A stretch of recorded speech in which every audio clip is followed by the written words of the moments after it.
Christophe Joblot, fondateur de Semperlex.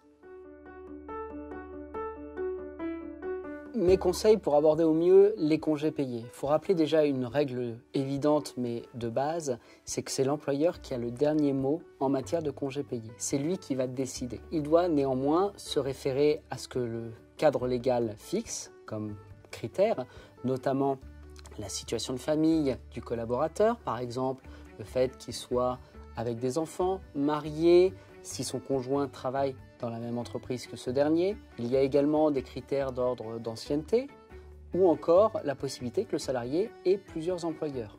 Il arrive souvent que ce soit les salariés qui s'arrangent dans un premier temps entre eux, qui font ensuite la proposition à l'employeur qui décide l'ordre de départ entre ses collaborateurs.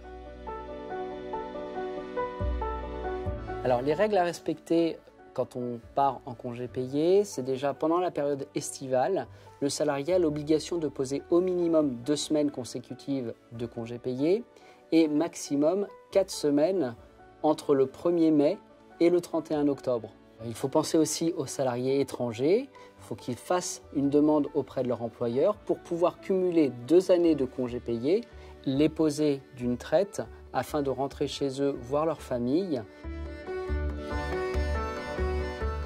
Il faut savoir que la loi El Khomri a assoupli les règles d'affichage obligatoire. L'affichage obligatoire avec les congés payés a été supprimé et dorénavant, l'employeur doit depuis le mois d'août 2016 communiquer par tout moyen auprès de ses salariés sur les départs en congé.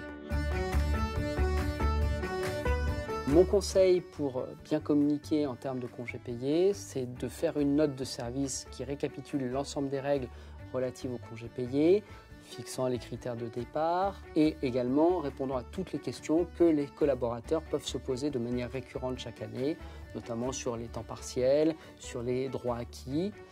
Enfin, communiquer avec l'utilisation du bon de congé payé qui permet de conserver une trace écrite de ce qui a été convenu d'un commun accord entre l'employeur et le salarié.